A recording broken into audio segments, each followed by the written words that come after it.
Cube బండు ప్రేక్షకులకు మన ప్రభువుని యేసుక్రీస్తు నామమున వందనములు. మోకాలపై ఆరాధింప ఆశ, పూర్ణ మనసుతో ఆరాధింప ఆశ, పూర్తిగా పూజింప ఆశ, నీ పూర్తిగా మారాలని ఆశ. మోకాలపై ఆరాధింప ఆశ, పూర్ణ మనసుతో ఆరాధింప ఆశ, పూర్తిగా పూజింప ఆశ, నీ పూర్తిగా మారాలని ఆశ.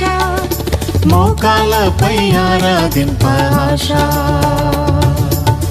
ఇప్పుడు మా డాడీ రెవరెండ్ డాక్టర్ జన వసంత బాబు గారు దేవుని వాక్యం అందిస్తారు. విందామా?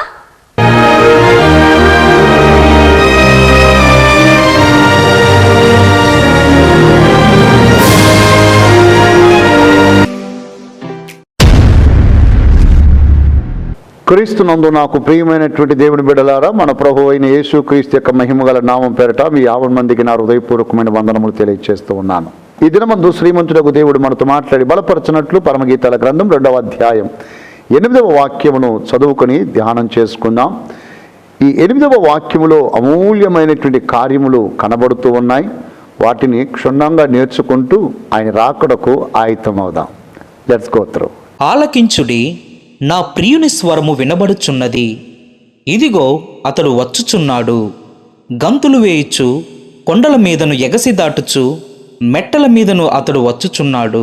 చదవబడినటువంటి లేఖన భాగములను పరిశీలిస్తున్నప్పుడు ఆలకించుడి, నా ప్రియుని స్వరము వినబడుచు ఉన్నది. 8వ వాక్యములో అనేకమైనటువంటి కార్యములను గూర్చి మనము నేర్చుకోగలము. అయితే ఈ దినమందు ప్రియుని యొక్క స్వరమును గూర్చి కొద్ది నిమిషాలు మీతో ముచ్చటించాలని ఆశపడుతూ ఉన్నాను. చదువుకున్నటువంటి మాటలు చూస్తున్నప్పుడు ఆలకించుడి అని పూర్వము ఆలకించిన వారు ఆలకించని వారికి తెలియచేస్తున్నారు. ఆలకించుడి. ఎందుకు ఆలకించాలి? నా ప్రియుడు వచ్చుచూ ఉన్నాడు. ప్రీతమ దేవుని బిడ్డలారా, ఆలకించినటువంటి భక్తులు ఆలకించినటువంటి వారికి ఆలకించుడి అని సువార్తను ప్రకటిస్తూ ఆ ప్రియుని యొక్క స్వరమును గురించి వివరిస్తూ ఉన్నారు.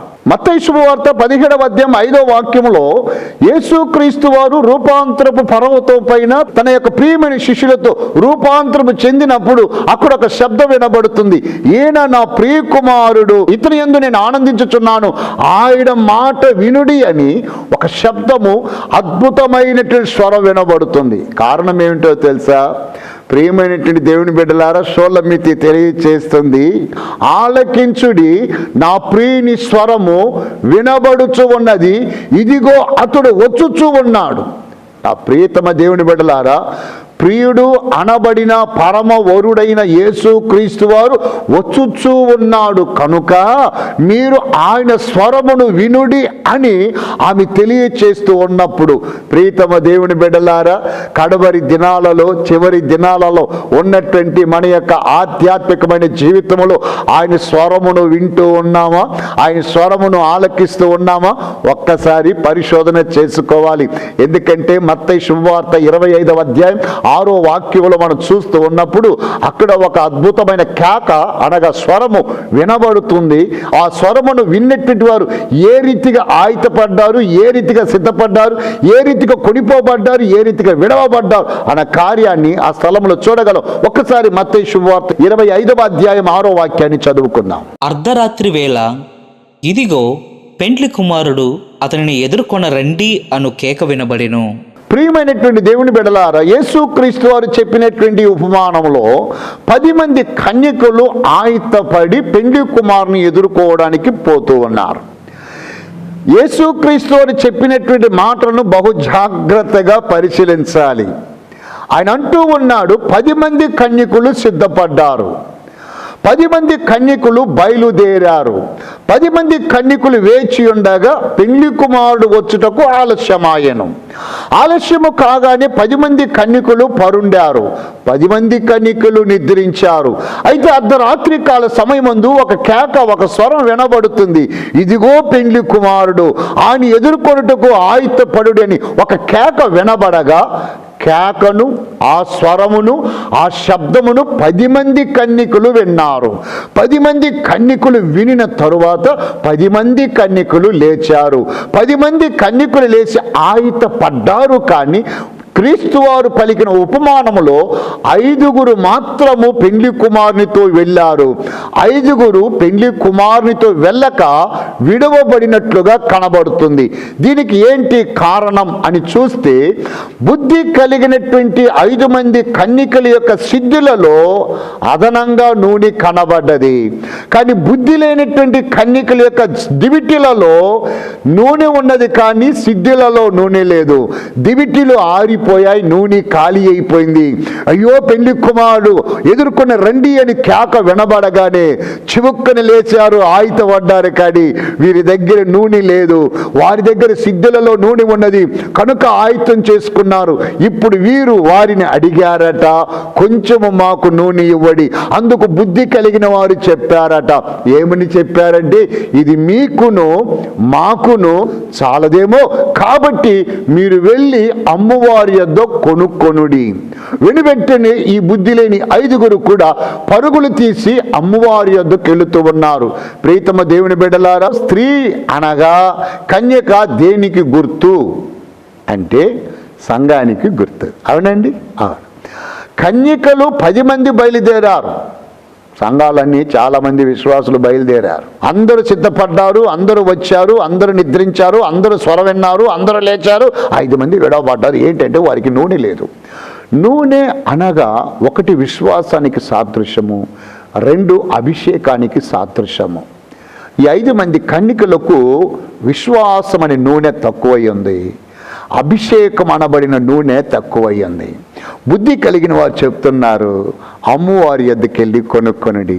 అంటే కొనుక్కొనినటువంటి వీరు కొనుగోలు చేసుకున్న 10 మంది కన్యకులు సిద్ధపడి వచ్చి ఉన్నారు. కానీ ఆ విశ్వాసపు నూనెను అమ్ముతున్నవారు కనబడలేదట. వారు అక్కడే ఉన్నారు, వెళ్ళి కొనుక్కొనుడి అంటారు. నా ప్రీతమ బిడ్డలారా, విశ్వాసపు నూనె నూరి పోసేది, విశ్వాసపు నూనె ఎక్కడ దొరుకుతుందండి?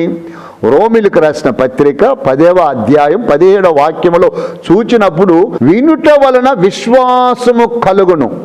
వినుట క్రీస్తును గూర్చి వినుట వలన, అంటే యేసుక్రీస్తును గూర్చి వింటూ ఉన్నాము అంటే ఆ మాటలు మానవుని యొక్క జీవితంలో విశ్వాసాన్ని కలుగు చేస్తుంది.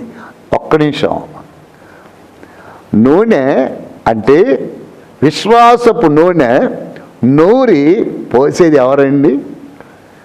ఎవరిని గూర్చి వింటే విశ్వాసం కలుగుతుంది? క్రీస్తుని గూర్చి. ఆ క్రీస్తుని గూర్చి వినిపించేది ఎవరండి? మేమేనా? అంటే అర్థం చేసుకోవాలి, నేను సేవకుని కదండి. క్రీస్తు సువార్తను వినిపించేది, విశ్వాసం నూరిపోసేది ఎవరు అంటే సేవకులు. 10 మంది ఏమో విన్నవారు, కొన్నవారు ఆయుత్తపడి వచ్చారట. అమ్మేవారు ఇంకా అక్కడే ఉన్నారు. ఈరోజు చాలా శోచనీయమైన, దుఃఖకరమైన, బాధకరమైన విషయం ఏంటో తెలుసా? ఇదిగో యేసుక్రీస్తు వారు త్వరగా వచ్చుచున్నాడు, లేఖనములు నెరవేరాయి, అదుగో వస్తూ ఉన్నాడు, దేవుని రాకడ సమీపమై ఉన్నది అని ప్రకటిస్తూనే ఉన్నారు తప్ప వారు సరి అయిన సిద్ధపాటు లేదట.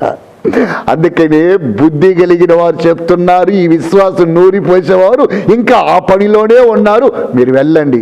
అయితే పెళ్లి కుమారు రానే వచ్చాడు. వారు అక్కడే ఉన్నారు, బుద్ధి లేని వారు అక్కడే ఉన్నారు. బుద్ధి కలిగిన వారు వెళ్ళిపోయారు. అందుకని షోలమితి స్థలములు అంటుంది, ఆలకించుడి, నా ప్రియుని స్వరము వినబడుచున్నది, ఇదిగో అతడు వచ్చుచు ఉన్నాడు. ఆయన స్వరమును ఎందుకు వినాలి, ఎందుకు ఆ స్వరమును మనం స్పందించాలి అంటే, ఆయన రాకడ సమయము సమీపించినది కనుక ఆ స్వరమును విని ఆయుత్తపడవలెను. ఆదాముకు స్వరం వినబడ్డది. స్వరము వినినటువంటి ఆదాము ఏం చేశాడో తెలుసా? ఆదికాండము 3వ అధ్యాయం 10వ వాక్యమును చదువుకుందాం. అందుకతడు, నేను తోటలో నీ స్వరము వినినప్పుడు దిగంబరినిగా నుంటిని గనుక భయపడి దాగుకొంటిన నేను. ప్రియమైనటువంటి దేవుని బిడ్డలారా, ప్రతినిత్యము ఆయన స్వరమును విని, ఆయన స్వరము వినబడగానే ఆయన వచ్చుచున్నాడనే సంగతి తెలియగానే పరుగులు తీసి వచ్చేటువంటి ఆదాము గారి యొక్క జీవితం ఇప్పుడు ఎలా ఉన్నదంటే, ఆయన అంటూ ఉన్నాడు, నీ స్వరము వినినప్పుడు నేను దిగంబరినని తెలిసి నేను పోయి దాగుకొంటిని. ప్రీతము దేవుని బిడ్డలారా, బోరాధ్వని మ్రోగేటప్పుడు స్వరము వినియు ప్రయోజనం లేదు. అనేక పర్యాయాలు ఆదామును పోలి నీవు ఆయనతో ముచ్చటించి ఉండవచ్చు, ఆదామును పోలి ఆయనతో గడిపి ఉండవచ్చు, ఆదామును పోలి ఆయనతో పరస్పర సంబంధం కలిగి ఉండవచ్చు.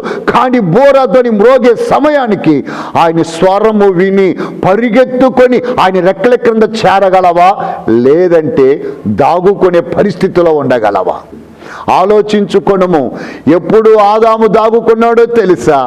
ఎప్పుడైతే దేవాతి దేవుడైన యెహోవా సెలవిచ్చినటువంటి మాటను చేయక ఆజ్ఞను అతిక్రమించి పాపము చేసిన వాడుగా కనబడుతున్నాడు. ఎప్పుడు ఆదాము తన జీవితంలో పాపమునకు చోటిచ్చాడో, పాపమునకు చోటిచ్చిన నాడు ఆయన స్వరమును విని దాగుకొన్నాడు. పాపమునకు స్థలమియ్యనంత వరకు ఆదాము యెహోవా యొక్క స్వరమును వినినప్పుడల్లా, ఆయన వస్తున్నాడన్న చప్పుడు వినబడినప్పుడల్లా పరిగెత్తుకొని వచ్చి ఆయనతో పరస్పర సంబంధం కలిగిన వాడై, ఆత్మీయ జీవితం కలిగిన వాడై ఉన్నాడు. కానీ ఎప్పుడు పాపము చేశాడు, ఆ స్వరము విని పోయి దాగుకున్నాడు. అయితే అబ్రహాం యొక్క జీవితమును మీరు పరిశీలించినట్లయితే, అబ్రహాం యొక్క జీవితమును మీరు పరీక్షించినట్లయితే, నా ప్రియమైన బిడ్డలారా, మీ బైబిల్ గ్రంథమును తెరిచి ఆదికాండము 12వ అధ్యాయం మొదటి 3 వాక్యాలను చదువుకొనండి. ఆ స్థలములో దేవాతి దేవుడు అబ్రహాముతో మాట్లాడుతూ ఇలాగంటున్నాడు, అబ్రహామా, నీవు నీ ఇంటిని, నీ దేశము, నీ స్థలమును, నీ సమస్తను విడిచిపెట్టి నేను నీకు చూపించేటువంటి స్థలమునకు పోగలిగినట్లయితే నిశ్చయముగా నేను నిన్ను ఆశీర్వదించేదను, నిన్ను గొప్ప చేసేదను, నిన్ను ఆశీర్వదించు వారిని ఆశీర్వదింతును, నిన్ను శపించు వారిని శపింతును, నీ పేరు గొప్ప చేసేదనని అబ్రహాముతో మాట్లాడుతూ ఉన్నప్పుడు, నా ప్రియమైన బిడ్డలారా, అలాంటి సమయములో తొలిసారి ఆ స్వరమును, ఆ పిలుపును వినగానే నీవు ఎవరు అని ప్రశ్నించలేదు. కానీ వెంటనే దేవుని యొక్క స్వరమునకు లోబడ్డాడు, విధేయుడయ్యాడు, ఆయన మాట చొప్పున ప్రయాణమైపోయాడు.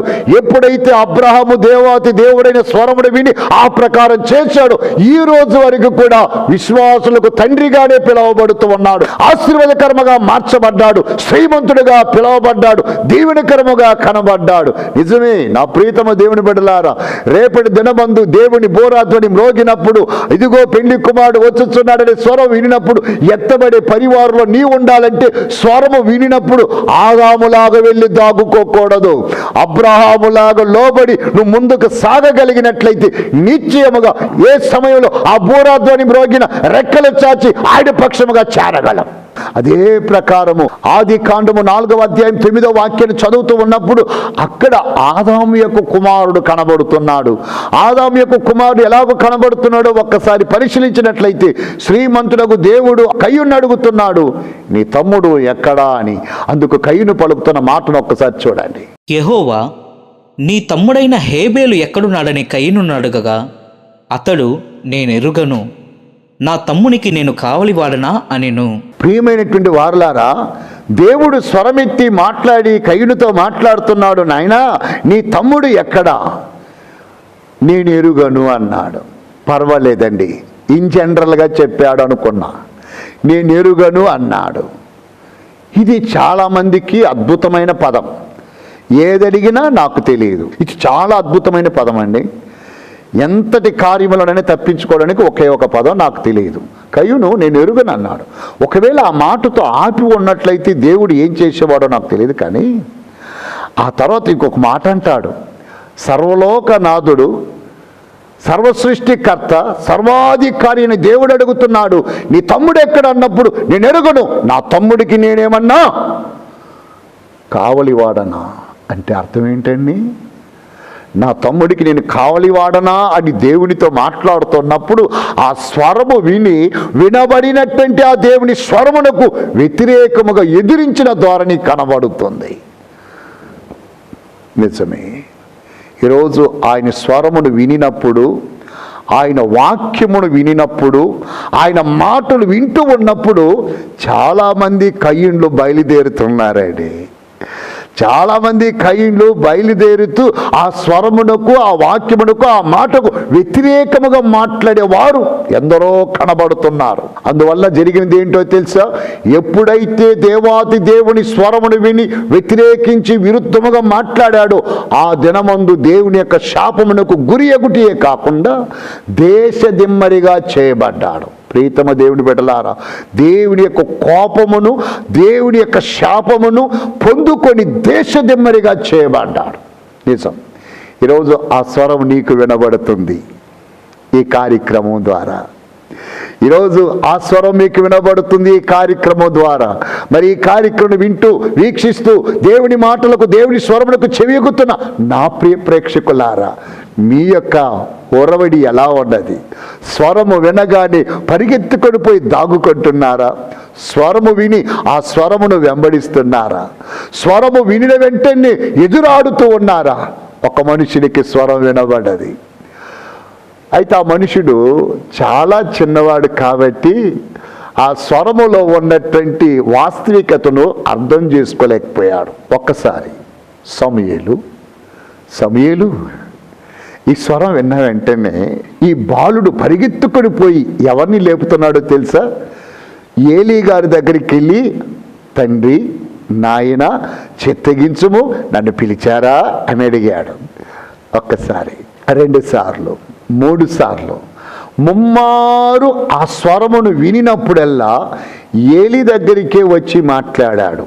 నా ప్రియమైన బిడ్డలారా, యేసు క్రీస్తు వారి యొక్క స్వరమును గూర్చి, దేవాతి దేవుని యొక్క స్వరమును గూర్చి మనం చూస్తున్నప్పుడు ఆయా సందర్భాలలో భీకరముగా కనబడుతూ ఉంది. అది భయంకరమైన స్వరముగా వినబడుతుంది. విస్తార జల శబ్దము వలె, ప్రవాహం వలె వినబడుతుంది. అయితే యోహానయ్య గారికి వినబడినట్లు, ఏలియా గారికి వినబడినట్లు, తదితరులకు వినబడినట్లు భయంకరమైనటువంటి స్వరముగా వినబడలేదు. సమూయేలుకు వినబడేటప్పుడు ఆ స్వరం ఎలా వినబడ్డది అంటే, దేవాతి దేవుడు తన యొక్క గంభీర స్వరముతో కాదు, కానీ తనతో పరిచయమయ్యున్నా, తాను ఎరిగి ఉన్నా, తనకు తెలిసి ఉన్నా, తనతో దినము మాట్లాడుతున్న ఏలీ గారి యొక్క స్వరముతో వానికి వినబడి ఉన్నది. ఎందుకో తెలుసా? ఒకవేళ వేరొక స్వరముతో, వేరొక గాత్రముతో, గంభీరమైనటువంటి వార్తతో ఆయన యొక్క వాయిస్ మార్చి మాట్లాడగలిగినట్లయితే బాలుడు భయపడతాడని, ఆ బాలుడు భయపడకున్నట్లు వానికి పరిచయమైన స్వరముగా వానికి వినబడుట చేత ముమ్మారు వెళ్ళి ఏలీ గారిని చూచి, నానా, తండ్రి, అయ్యా అని పలికినప్పుడు 3వసారి ఏలీ గుర్తిస్తున్నాడు. ఇన్ని పర్యాయాలు ఈ స్వరం వినబడుతూ ఉన్నదంటే అది ఇంకెవరో కాదు, నా ప్రభు మాట్లాడుతున్నాడు. బాలుని భయపెట్టవలదని ఎంచి నా గాత్రములో, నా స్వరములో వానితో మాట్లాడి ఉండవచ్చు. నానా సమూయేలు, ఇకపైన నీకు ఆ స్వరము వినబడితే, మరలా నీకు ఆ యొక్క పిలుపు వస్తే, ఈసారి నీవు చెప్పవలసింది ఏంటో తెలుసా? చిత్తము తండ్రి, నీ దాసుడను ఆలకించుచున్నాను అని చెప్పు అని ఏలీ నేర్పించాడు. ఇప్పుడు చూడండి ఒక్కసారి, సమూయేలు మొదటి గ్రంథం 3వ అధ్యాయం 10వ వాక్యం. తరువాత యెహోవా ప్రత్యక్షమై నిలిచి ఆ రీతిగా సమూయేలు, సమూయేలు అని పిలువగా, సమూయేలు, నీ దాసుడు ఆలకించుచున్నాడు, ఆజ్ఞ ఇమ్మనెను. 4వసారి ఎప్పుడైతే దేవాతి దేవుడు సమూయేలు పేరుని పిలిచాడో అప్పుడు సమూయేలు అక్కడ ఎలా చేస్తున్నాడట? నీ దాసుడను ఆలకించుచున్నాను, ఆజ్ఞ ఇమ్ము అన్నాడట. నా ప్రియమైన బిడ్డలారా, ఆదాము స్వరము విని దాగుకొన్నాడు, అబ్రాము స్వరము విని అనుసరించాడు, కయ్యూను స్వరము విని తిరుగుబాటు చేశాడు. సమూయేలు స్వరము విని దాసుడను ఆజ్ఞాపించుము అన్నాడు. నా ప్రీతమ బిడ్డలారా, ఎప్పుడైతే సమూయేలు తన యొక్క బాల్యములో ఏలీ గారు చెప్పిన ప్రకారం దేవాతి దేవుని యొక్క స్వరమును వినగానే అలాగూ తన్ను తాను పరిపూర్ణంగా సమర్పణ చేసుకుంటూ దాసుడను అని తెలియచేస్తూ ఆలకించుచున్నానని విధేయత కనపరచుచు ఆజ్ఞాపించమని మాట్లాడుతున్నప్పుడు దేవుని యొక్క కృప ఆ బాలుని పైన కొమ్మరింపబడ్డది. బాల్యము నుండి దేవునితో మాట్లాడుట, ప్రవక్తగా నిర్మింపబడుట, అద్భుతమైన వ్యక్తిగా, అద్భుతమైన దైవజనునిగా పిలవబడ్డాడు. అవునండి, ఈరోజు కూడా ఆ స్వరం వినబడుతూ ఉన్నది. షూలమితి తెలియచేస్తూ ఉన్నది, ఆలకించుడి, నా ప్రియుని స్వరము వినబడుచూ ఉన్నది. ఆయన త్వరగా వచ్చుచూ ఉన్నాడు. త్వరగా వచ్చుచూ ఉన్నటువంటి యేసు క్రీస్తు వారి యొక్క స్వరమును, ప్రియుని యొక్క స్వరమును నీవు వినగలిగినట్లయితే నిశ్చయముగా ఆయన స్వరమునకు చెవి ఎగ్గేటువంటి నీ జీవితంలో ఆదాము వలె కాకుండా, కయ్యూను వలె కాకుండా, ఆ స్వరమును వినిన వెంటనే ఏ రీతిగా అబ్రహాము గారు, సమూయేలు గారు స్పందించి పరిపూర్ణంగా ఆయన శబ్దానికి లోబడ్డారు, అదే ప్రకారం మీరు ఈ దినమందైన సమాధాన సంబంధమైన సంగతులను తెలుసుకొని ఆయన మాటకు చెవి యొక్కగలిగితే, ఒకవేళ ఆ బోరాధ్వని ఈరోజు మ్రోగిన ఎత్తబడే పరివారంలో మీరందరూ నాతో పాటు ఉండగలరు. కాబట్టి నాకు ప్రియమైన బిడ్డలారా, షూలమితి అంటుంది, ఆలకించుడి, నా ప్రియుని స్వరం వినబడుతూ ఉన్నది. వినినటువంటి వారు చేయవలసిన పని, వినని వారికి వినిపించుట మన కర్తవ్యమై ఉన్నది. మనం విన్నాము, విని కూర్చున్నామని కాదు.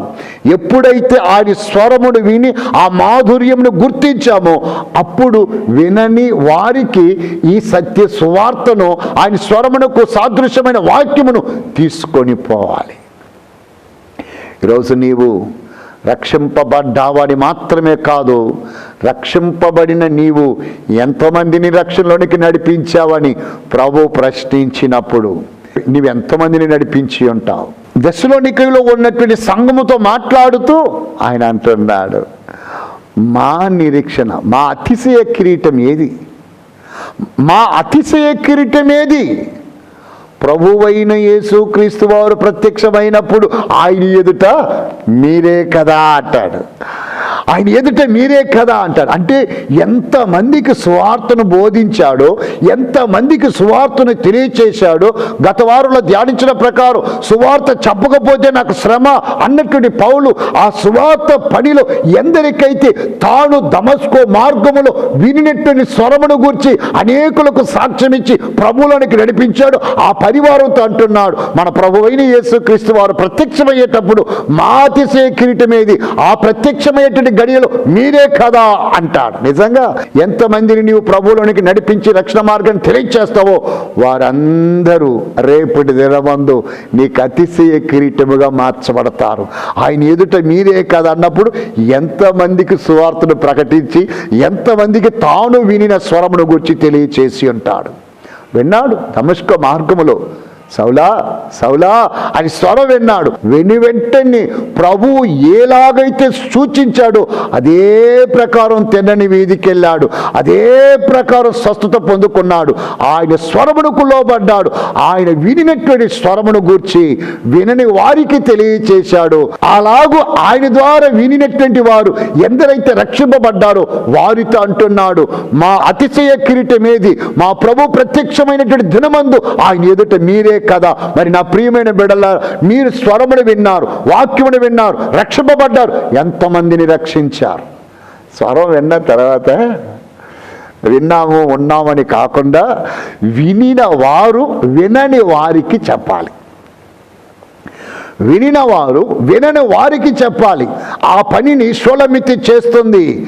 ఆలకించుడి, నా ప్రియుని స్వరము వినబడుచు ఉన్నది. ఆమె విన్నది వినని వారికి తెలియచేస్తుంది.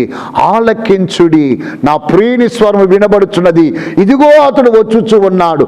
ఆయన వచ్చుచున్నటువంటి దినమునకు దేశమును ప్రపంచమును ఆయుత్తపరిచి రాకకు సిద్ధపరచాలంటే వాక్యమును స్వరమును విన్నవారలారా మీరెలా ఉన్నారు? సౌలు విన్నాడు, పౌలుగా మారాడు. తను ఏ స్వరం అయితే విన్నాడో ఆ స్వరం గురించి ప్రకటించాడు, అనేక మందిని ప్రభువులోనికి నడిపించాడు. ఆదాము విన్నాడు కానీ పోయి దాగుకొన్నాడు. ఎవరు దాక్కుంటున్నారు? పాపం చేసిన వారు. స్వరం విన్న వెంటనే ఈరోజు ఆ స్వరానికి విలువనీయక, ఆయన వాక్యమునకు విలువనీయక, వాక్యమును తృణీకరిస్తూ వ్యతిరేకిస్తున్న వారులారా, కయ్యూనులాగా మీరు ఇంకొక వాక్యాన్ని తృణీకరిస్తూ మీ యొక్క ఇష్టం వచ్చినట్టు మార్చుకుంటూ వాక్యానికి వ్యతిరేకంగా ఎదురాడారంటే బైబిల్ తెలియచేస్తుంది, కయ్యూను వలె మీరు శాపమునకు గురి ఒకటే కాక దేశదిమ్మరులైపోతారు. కాబట్టి మీరు ఆశ్చర్యకరమకు దేవుని యొక్క స్వరమును వినినప్పుడు ఎలా ఉండాలంటే అబ్రహాముడు పోలి ఆ స్వరమునకు లోబడి ఆయన వెంబడించాలి. అలాగా స్వరమును విని ఆ స్వరమునకు లోబడి ఆయన వెంబడించిన అబ్రహాము శ్రీమంతుడిగా మార్చబడ్డాడు. ఆ స్వరమును విని అలాగే తన్ను తాను అప్పగింతలు చేసుకున్న సమూయేలు గొప్ప ప్రవక్తగా రాణించాడు.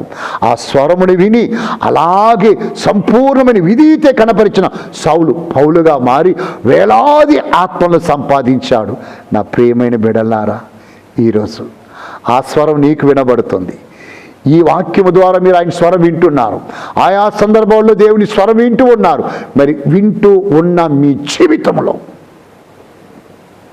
ఆయన స్వరానికి లోబడుతున్నారా? ఆయన స్వరమెత్తి చెప్పిన మాట ప్రకారం చేయించున్నారా? ప్రభు అంటాడు, ఎవడైనను నన్ను ప్రేమించిన ఎడల, ఎవడైనను నన్ను ప్రేమించిన ఎడల నన్ను ప్రేమించువాడు నా ఆజ్ఞలను గైకొనును. ఏ ఆజ్ఞలనైతే అనుగ్రహించాడో ఆ ఆజ్ఞలను మీరు వింటూ ఉన్నప్పుడు, చదువుతూ ఉన్నప్పుడు, ఆయన స్వరమును గ్రహిస్తూ ఉన్నప్పుడు ఎవడైతే ఆయన ప్రేమిస్తున్నాడో వాడు ఆయన ఆజ్ఞలను గైకొంటాడు. ఆయన ఆజ్ఞలను గైకొని వాడే ఆయన ప్రేమించుతున్నాడు.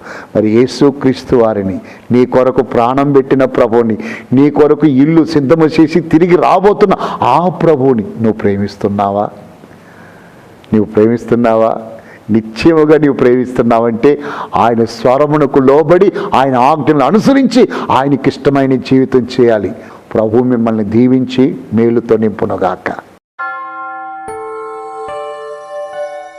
కనికర పూర్ణుడా, మీకే స్తుతి స్తోత్రాలు చెల్లిస్తూ నజరేయుడగు యేసు క్రీస్తు యొక్క మహిమగల నామమున ఆ మధురమైన దివ్యమైన స్వరము వినబడినప్పుడు నాయన, నీ దాసులు, నా ప్రియ ప్రేక్షకులు ఆదాము వలె దాగుకొనక, కయ్యూను వలె ఎదురాడక, అబ్రహాము వలె అంగీకరించి, సమూయేలు వలె లోబడి, అయ్యా సౌలు వలె సంపూర్ణమైన విధేయత కనపరిచి ఆ బోరాధ్వని మ్రోగుతున్నప్పుడు, ఇదిగో పెళ్లి కుమారుని కేక స్వరము వినబడినప్పుడు ఎత్తబడినటువంటి ఆ పరివారములో నీ దాసులైన నా ప్రియ ప్రేక్షకులు కనబడినట్లు మీ యొక్క స్వరమునకు సంపూర్ణమైన విధేయత కనపరిచిన వారు ఇండునట్లు కృప చేయండి. అంత మాత్రమే కాక నేడు నేర్చుకున్న వాక్యమును బట్టి వినిన వారైన వీరు ఓరకొనక వినని వారికి వినిపింపు చేయు పనిలో నీ దాసులకు నా ప్రియ బిడ్డలు కూడా నిమగ్నులగునట్లు సహాయం చేసి సువార్త భారమును వారికి అనుగ్రహించి